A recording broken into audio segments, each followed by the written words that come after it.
community center near the coast was full that afternoon. Folding chairs were lined up in neat rows, and small American flags were placed on every table. The event was simple. It was a gathering to honor local veterans. Families walked around quietly, looking at old photographs displayed on boards. Some people laughed. Some stood silently, reading names and dates. 5 former Navy SEALs stood together near the back of the hall. They were older now. Their hair had turned gray in places. Their shoulders were still strong, but time had softened their posture. They did not wear uniforms anymore, just simple shirts and jackets. To most people, they looked like regular men who had worked hard all their lives. But when they stood together, there was something different about them. A quiet understanding. They did not speak loudly. They did not need to. Years of working side by side had created a bond that did not need many words. They had served in difficult places. Places far from home. Places they rarely talked about. Today was not about war stories. It was about remembering friends, honoring sacrifice, and supporting the families who carried memories every day. One of the men held a paper cup of coffee. Another adjusted the small veteran pin on his jacket. A third man stood with his hands folded, scanning the room slowly, as if still trained to notice everything. Across the room, a young black girl stood beside her grandmother. She looked around with wide, thoughtful eyes. She was not running like some of the younger children. She was watching, listening, trying to understand. Her grandmother spoke gently to one of the event organizers. The girl slowly stepped away, drawn toward the display boards filled with photographs. She studied each face carefully. She stopped when she saw the 5 men standing together. Something about them caught her attention. Maybe it was the way they stood close, or the way other veterans nodded respectfully as they passed. The girl walked closer, slowly. She did not look nervous, just curious. One of the men noticed her first. He gave a small, polite smile. "Hello there," he said softly. "Enjoying the event?" She nodded. "Yes, sir." Her voice was calm. She spoke clearly, like someone who had learned to choose her words carefully. The other men turned slightly toward her. None of them expected what would happen next. The girl's eyes moved down to the wrist of the man who had greeted her. His sleeve had pulled back slightly as he lifted his coffee. On the inside of his wrist was a small faded mark. It was not a large tattoo, not flashy, just a simple, dark symbol no bigger than a coin. She stared at it for a moment. Then she said quietly, "My father had that mark." The words were soft, but they landed heavily. The man froze. The coffee cup stopped halfway to his lips. The other 4 men turned sharply toward him, then toward the girl. For a second, no one spoke. The noise in the room continued around them. People chatting, chairs scraping, a microphone adjusting at the front of the hall. But around the 5 men, everything felt still. The man slowly lowered his hand. "What did you say?" he asked gently. She pointed at his wrist. "That mark. My dad had one just like it." The men exchanged quick looks. It was not a common tattoo. It was not something found in shops or magazines. It was something very few people even knew about. The man forced a small smile, though his face had grown pale. "Are you sure?" he asked. She nodded. "Yes, sir. I remember. I used to trace it with my finger when I was little." Her words were simple, honest. The grandmother noticed the silence and walked over. "Is everything all right?" she asked. One of the other SEALs cleared his throat. "Yes, ma'am. We're just talking." The girl looked up at her grandmother. "Grandma, I told you about Daddy's mark, remember? It looked just like his." Her grandmother's expression changed slightly. Not fear, not anger, something closer to caution. She looked at the men more carefully now. The man with the tattoo slowly rolled his sleeve up just a little more. The faded symbol was clearer now. It was simple in shape but carried deep meaning. The grandmother's eyes widened slightly. "I haven't seen that in many years," she said quietly. The air felt heavier. One of the 5 men finally spoke. "Ma'am," he said carefully, "may we ask your daughter's father's name?" The grandmother hesitated. The girl looked up at her. "He was in the Navy," the girl said proudly. "He told me he worked with brave men." The 5 seals felt something tighten in their chests. They did not interrupt. The grandmother placed a gentle hand on the girl's shoulder. "He served," she said slowly. "Yes," the man with the tattoo swallowed. "That mark," he said quietly, "was not common. It was earned." The girl tilted her head. "What does it mean?" she asked. The 5 men looked at each other. For years, they had carried memories connected to that small symbol. It was not official, not public. It was something shared between a very small group during a specific time. And according to records, that group was incomplete. One of them shifted his weight. "How old are you?" he asked gently. "I'm 11, she replied. 11. The math ran quickly through their minds. The grandmother reached into her purse slowly. "I keep a photo," she said. Her hands trembled slightly as she pulled out her phone. She scrolled for a moment before stopping. She turned the screen toward them. The 5 men leaned closer. On the screen was a photo of a smiling man in casual clothes. He looked strong, calm. There was something familiar in his eyes. And on his wrist, faint but visible, was the same mark. The man holding the coffee felt his breath leave him. Another one whispered under his breath, "That's not possible." The girl looked between them. "You knew him?" she asked. No one answered right away. The man with the tattoo stared at the photo. His jaw tightened. He had not seen that face in years. In official reports, the story had ended differently. The noise of the room slowly came back into focus. At the front of the hall, someone began speaking into the microphone about courage and service. Applause followed, but the 5 men heard none of it clearly.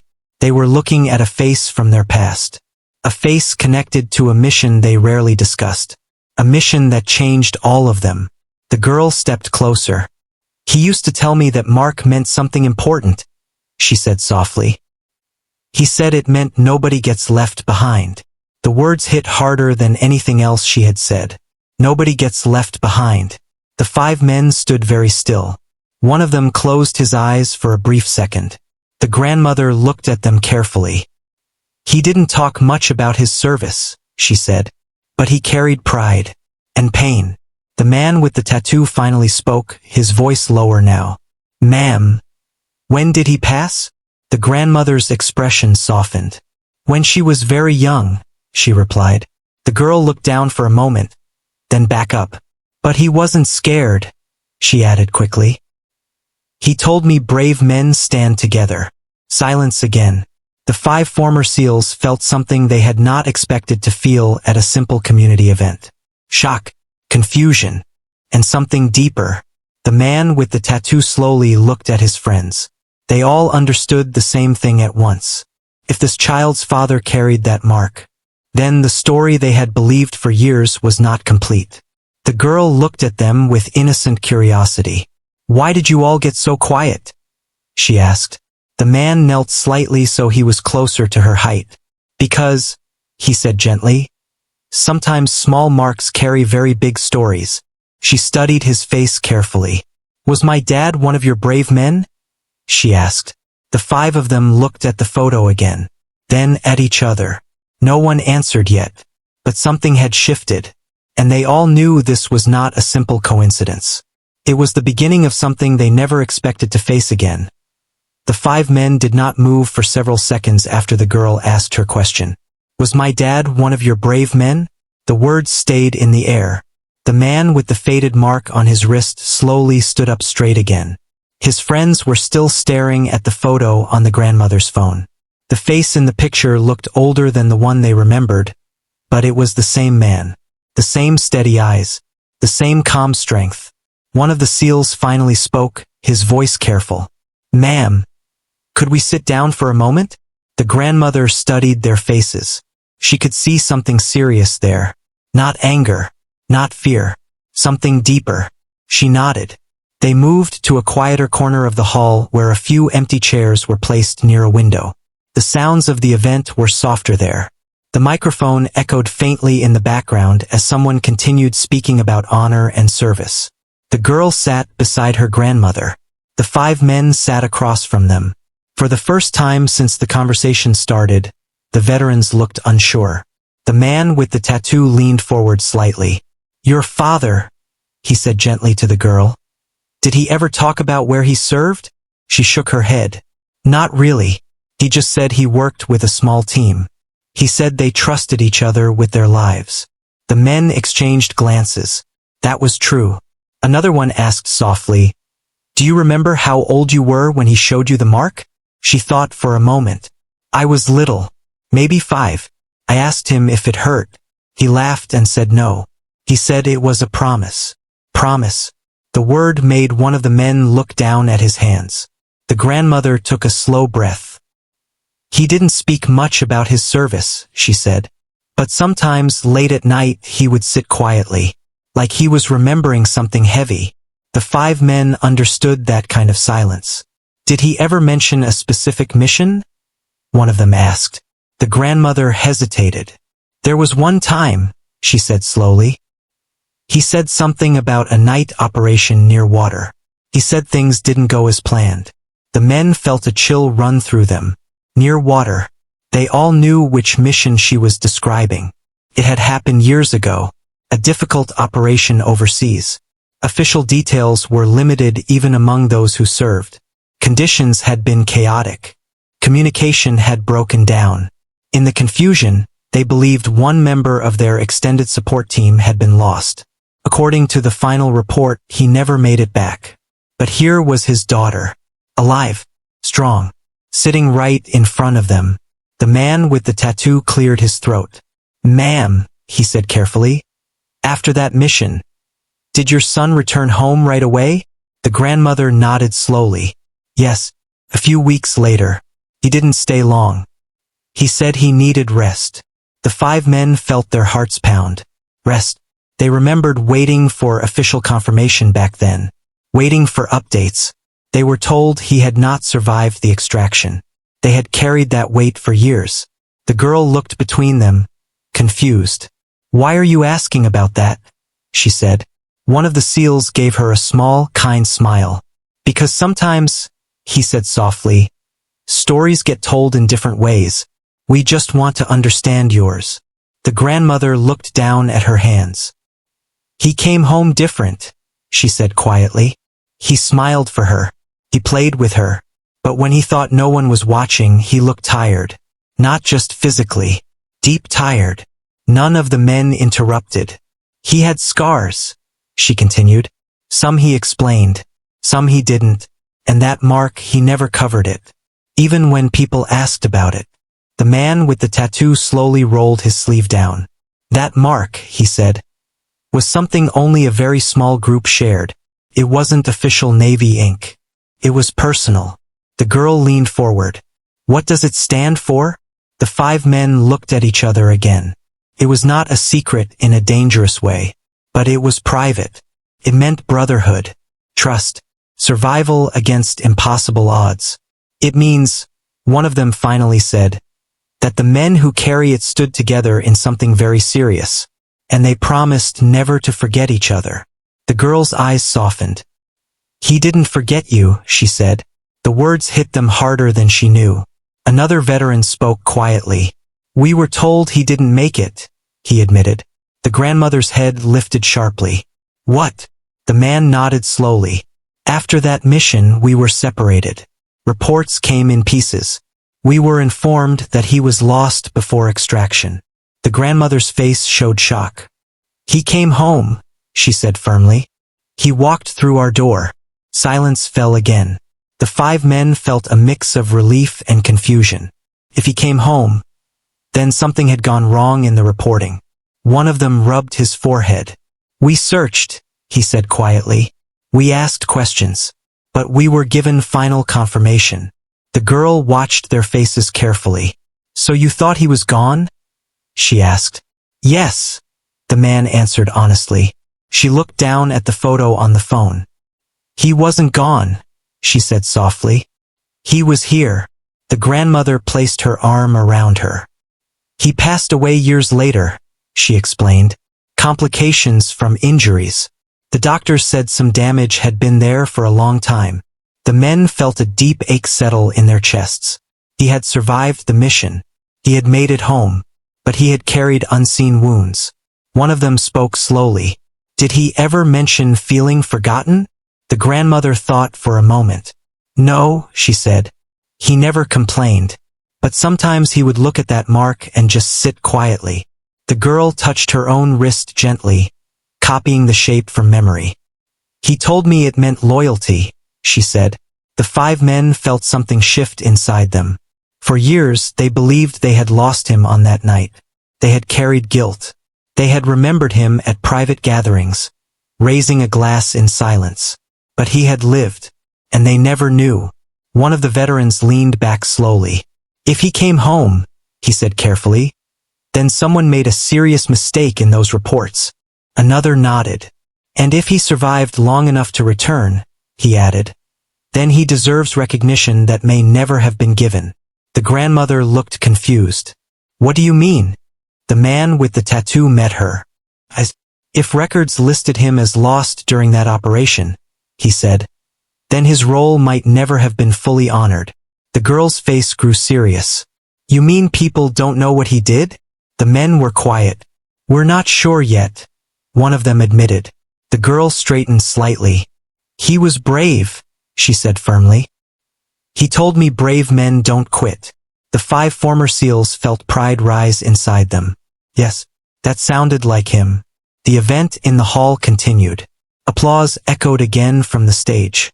But in the quiet corner near the window, something much bigger was unfolding. The men realized this was not just about memory. It was about truth, and possibly unfinished recognition. The grandmother looked at them carefully. What are you going to do? She asked. The 5 men did not answer right away, but they all felt the same thing. This was not coincidence. This was responsibility. The man with the tattoo finally spoke. We're going to look into it, he said simply. The girl studied his face. Why? She asked. He gave her a steady look. Because if your father stood with us, he said, then we stand with him. Her eyes filled slightly, but she blinked quickly. He would like that, she said. The 5 men nodded. Years ago, they believed that chapter of their lives had closed. But now, sitting across from a young girl who carried the legacy of a man they once called brother, they understood something clearly. The story had never truly ended. It had only been waiting to be found again. After the event ended, the 5 men did not leave right away. Families slowly walked out of the community center. Volunteers folded chairs. The sound of light conversation faded as the afternoon sun lowered outside the windows. The girl and her grandmother were preparing to leave when one of the veterans approached them again. Ma'am, he said gently, would it be all right if we stayed in touch? The grandmother looked at the girl, then back at him. If this is about honoring my son honestly, she said, then yes. He nodded. It is. They exchanged phone numbers quietly. Nothing dramatic, just simple steps. But the weight behind that exchange was heavy. That evening, the 5 men met at a small diner not far from the coast. It was a place they had visited before during reunions. A quiet corner booth waited for them. They ordered coffee. No one touched the menu much. For a long moment they just sat there. Finally, one of them spoke. We were told he didn't make it out. The others nodded. I remember the debrief, another said. We were separated after extraction. Communications were a mess. The man with the faded mark stared at his wrist. I saw him go down, he said quietly. But I never saw confirmation. Silence. They all remembered that night. Not in sharp details but in feelings. The cold air. The tension. The rush to complete the mission. The split-second decisions. They had trusted the official report that followed. But now there was proof that something in that report had been wrong. He came home, one of them said slowly. He walked through his own front door. And we never knew. The guilt was not loud. It was quiet, heavy. Another veteran leaned forward. If he survived long enough to return, he said, then the record needs to show that. The man across from him nodded. And more than that, he added. We need to know what really happened after we were pulled out. The diner waitress refilled their cups. None of them noticed. For years, they had avoided digging too deeply into that mission. It was easier to accept what they were told. Easier to carry a clean ending even if it hurt. But now there was a daughter, and a grandmother, and a story that did not match. The next morning they began making calls. Old numbers were dialed. Some no longer worked. Others connected to retired officers who were surprised to hear from them. They kept their questions simple. Can you pull the final report from that operation? Was there ever an amendment filed? Were there medical extractions after the primary team left? Some answers came quickly. Others required waiting. Days passed. During that time, the grandmother received a call. It was from one of the veterans. We'd like to visit, he said. If that's all right. She agreed. When the 5 men arrived at her home, they did not come in uniform or with ceremony. They came quietly, respectfully. The girl opened the door first. You came, she said with a small smile.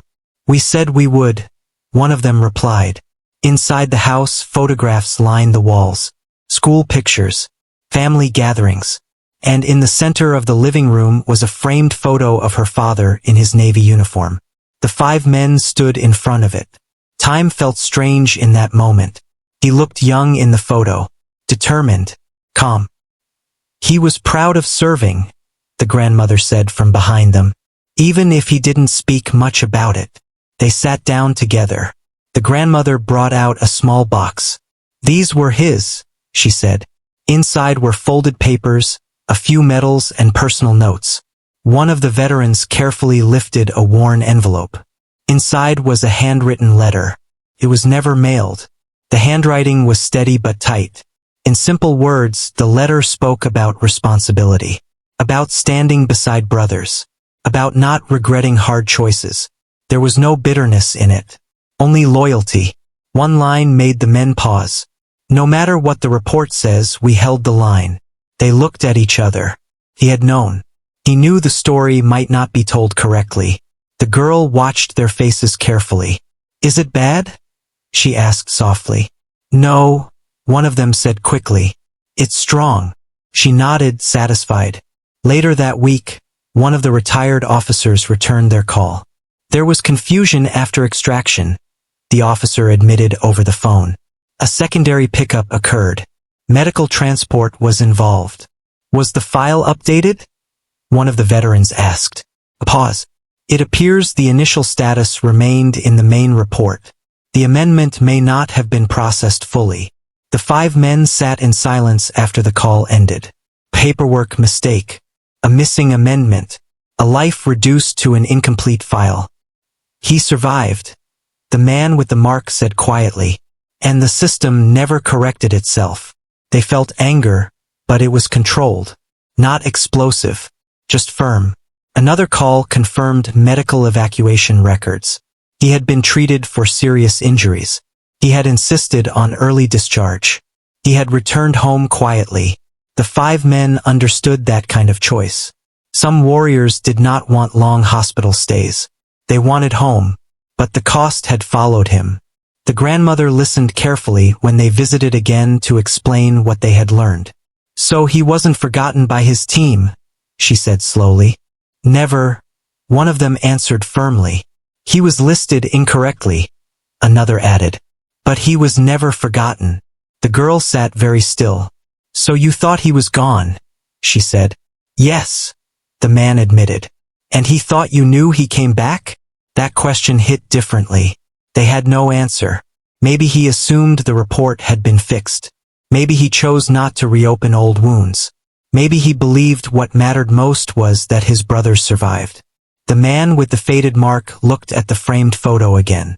We owe him the truth, he said. The others agreed. They began the process of formally requesting a review of the mission record. It was not dramatic. It involved forms, statements, evidence. They submitted copies of the medical transport confirmation. They included the letter. They wrote personal accounts describing what they remembered. Took time. Weeks passed. During those weeks, they continued visiting the family. not out of obligation, but because something had grown between them. The girl asked questions about training, about teamwork, about courage. They answered carefully, focusing on values rather than details. Bravery isn't about not being afraid, one of them told her. It's about standing firm even when you are. She listened closely. One evening, she brought out crayons and paper. She drew 5 tall figures standing beside one more. All of them had a small mark on their wrists. She handed the drawing to them. "So he's not alone anymore," she said. The men felt their throats tighten. The truth was slowly coming together. The mission had not ended the way they were told. He had made it out. He had fought to live. And he had carried the weight quietly. Now, years later, his daughter's simple sentence had reopened everything. "My father had that mark." It was not just about a tattoo. It was about a bond.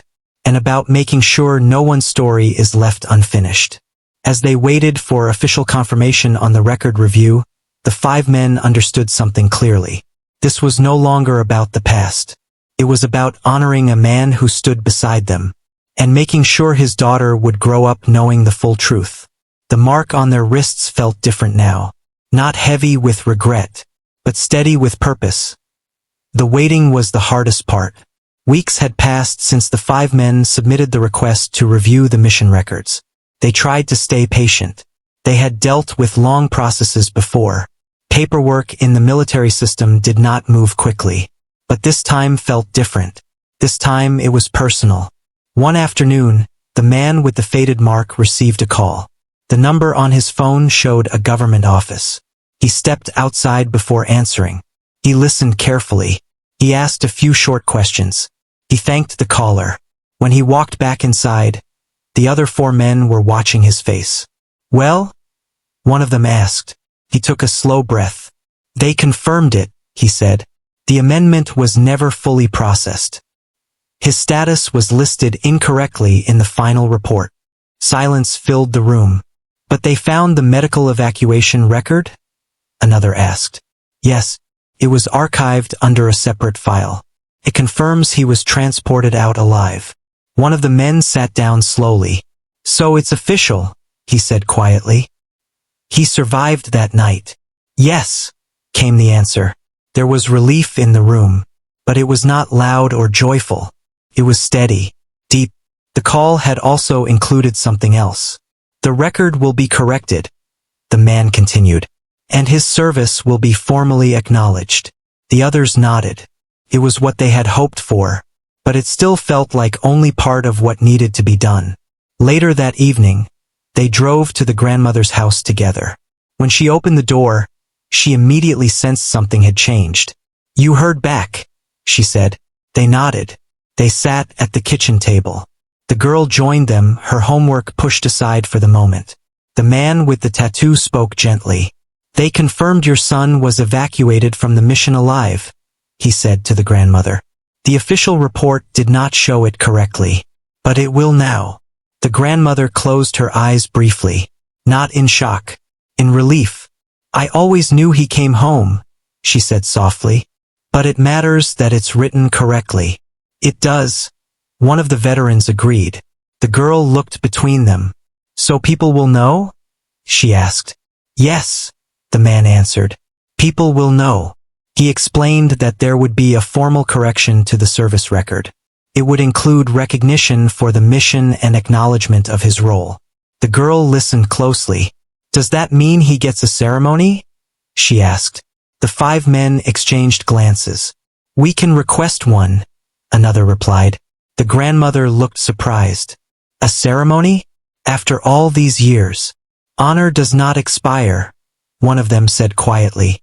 The room fell silent again, but this time the silence felt lighter. Over the next few weeks, plans slowly came together. It would not be a large public event.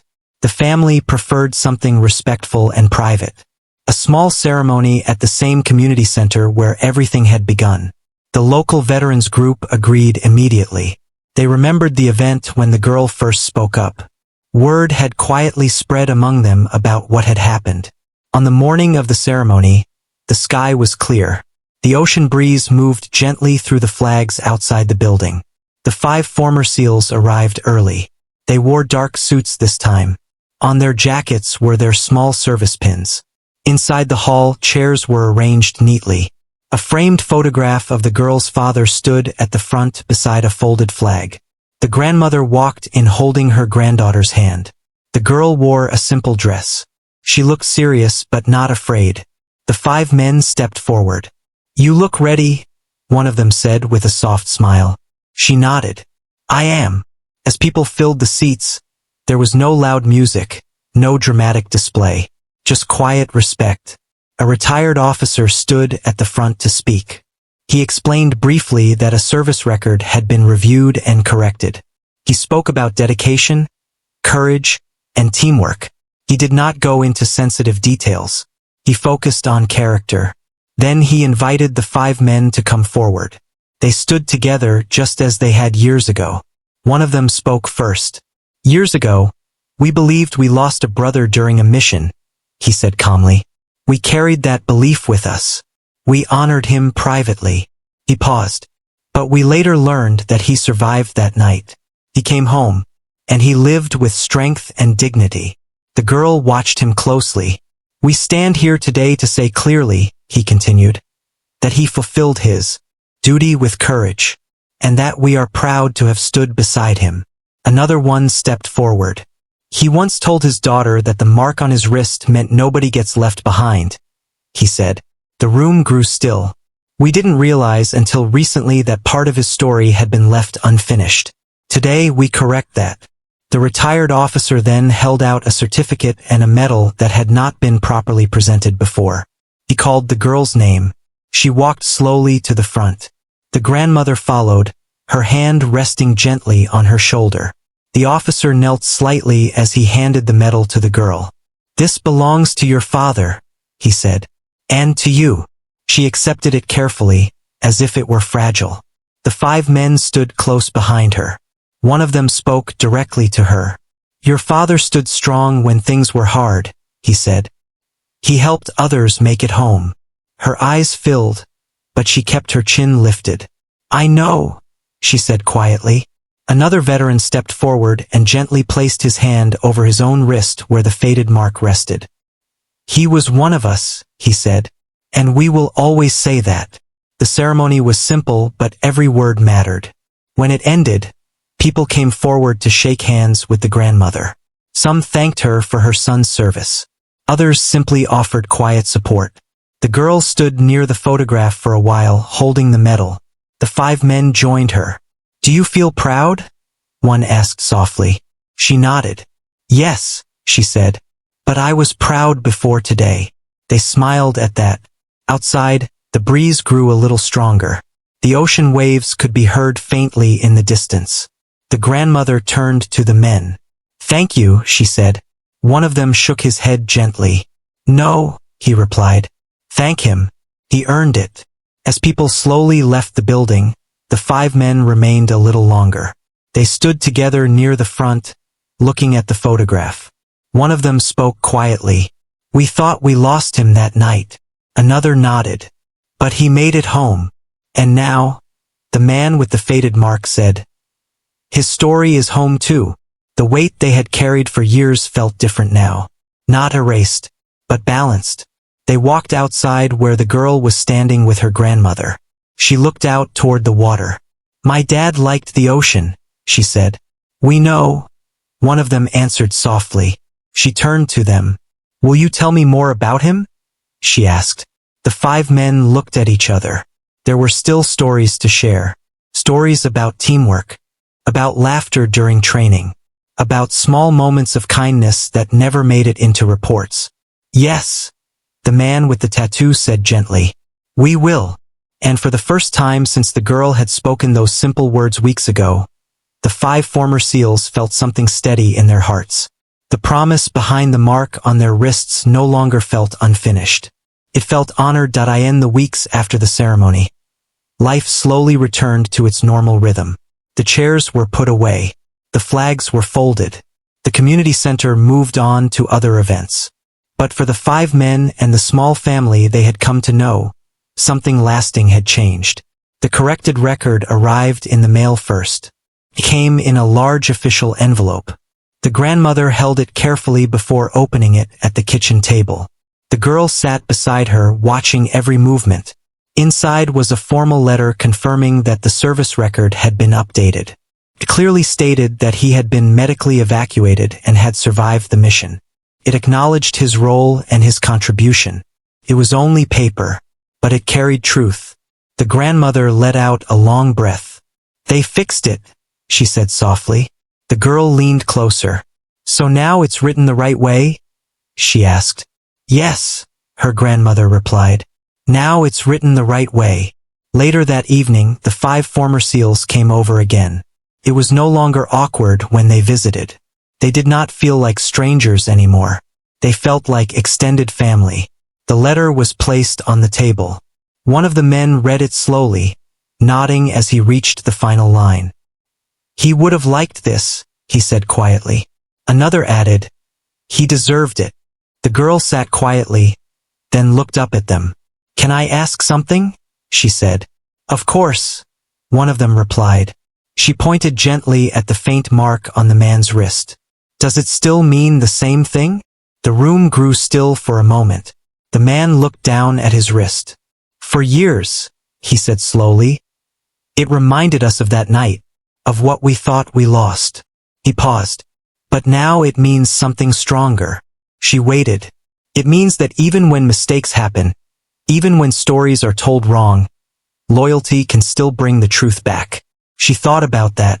"So it means you keep your promises?" "Yes," he answered. "It means you keep your promises." The girl smiled. "Then I like it." From that day forward, the 5 men stayed involved in her life in simple ways. They attended her school talent show. They clapped loudly when she stood on stage, even though she looked nervous at first.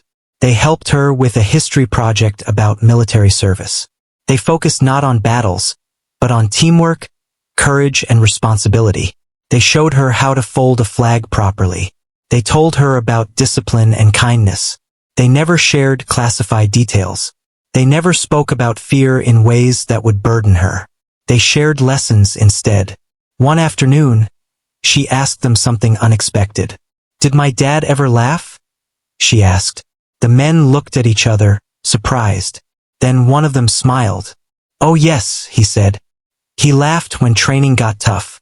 He laughed when someone told a bad joke."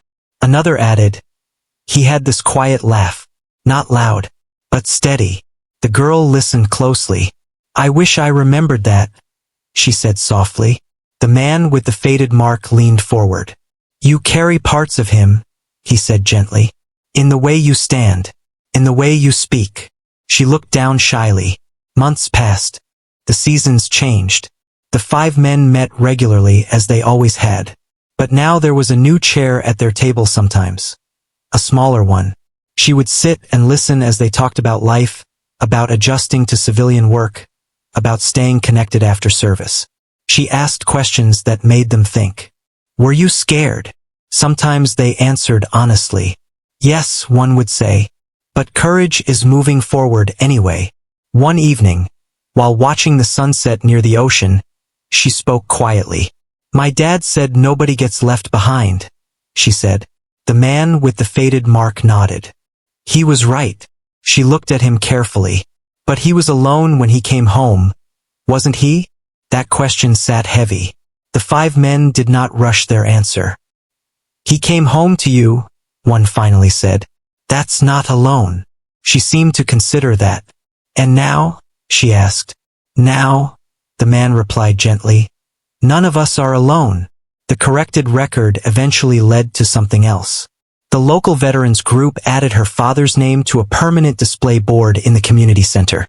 His photograph stood beside others who had served. The girl stood in front of it one afternoon, reading the engraved plate beneath his picture. It described him simply, dedicated, loyal, courageous. She reached up and touched the frame lightly. The 5 men stood a few steps behind her. One of them spoke softly. "He would be proud of you." She turned. "I hope so," she said. "You don't have to hope," another answered. "He would be." Years later, when she grew older, she would remember these months clearly. She would remember the day she noticed a small mark on a stranger's wrist. She would remember how 5 strong men went quiet. She would remember how something that seemed small uncovered a truth that had been waiting. And the 5 men would remember too. They would remember how a simple sentence spoken by a child changed the weight they carried for years. They would remember how loyalty is not just about standing together in hard moments, but about correcting mistakes and honoring truth. One evening, as they sat together again near the water, the girl asked one final question. "If I wanted to serve one day," she said carefully, "would that make you happy?" The 5 men looked at each other. They did not answer quickly. Finally, one of them said, "What would make us happy is seeing you choose your path with strength and integrity." She nodded slowly. "That's what Dad said too," she replied. The sun dipped lower over the ocean.